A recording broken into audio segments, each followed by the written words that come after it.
อันเดี๋ยวจังหน่อยสิได้ล่ำครูกับว่าล่ำผู้หญิงคนใหม่ได้บัดนี้ผู้ใดน้องสาลาพรธิดาฟ้ารุ่งเอามาฝากพี่ฝากน้องมาเนี่ยเอามาฝากกูนี่แหละเอานะครับในผลงานเพลงใส่ดีใส่สินครับ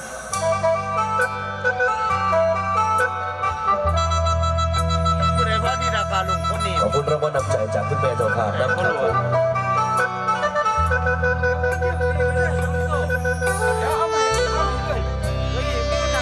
มีอยู่ครับมันไปเข้าห้องน้ำเส้นทางเป็นที่เฮาอยู่ทางไว้ซ้ำนี้โชคดีเด้อล่ะเมื่อเจ้าตัดสินใจไอ้สิขึ้นว่าเป็นฝันร้ายของมันแล้วมันต้องผ่านไปเพราะว่าหักมันไปบ่ได้สุดท้ายก็ต้องจบ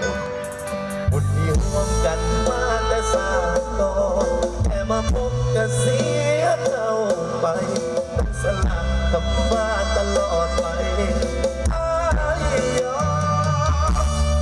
ให้จำไอ้ได้น้ำผู้มาส่งทางให้มาสู้เคียงข้างเพียงแค่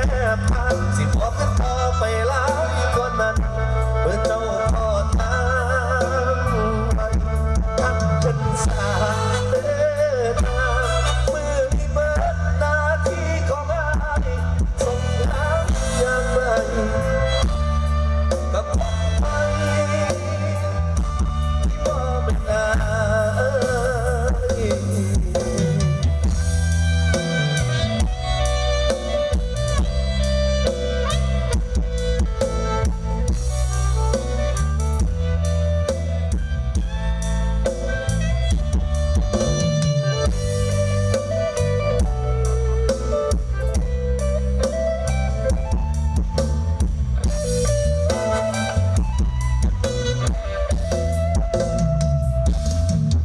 บุญที่ร่วมกันมาแต่สากก่อนแค่มาพบก็เสียเจ้า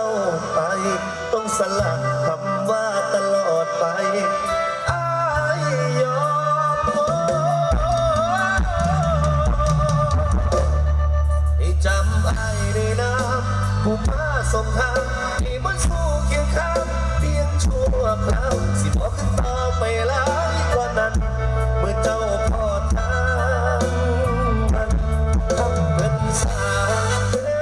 นทางมือนี้เบิดหน้าที่ของอ้ายส่งทางอย่างไรกับคนไทยที่บ่เป็นอ้า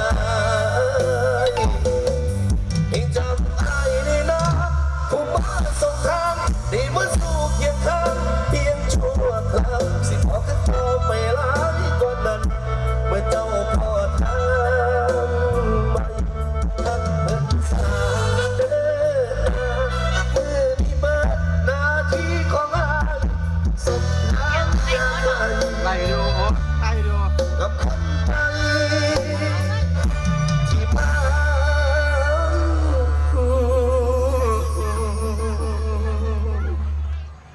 เอาเงินกันกาวเบิดบ่เป็นอ้า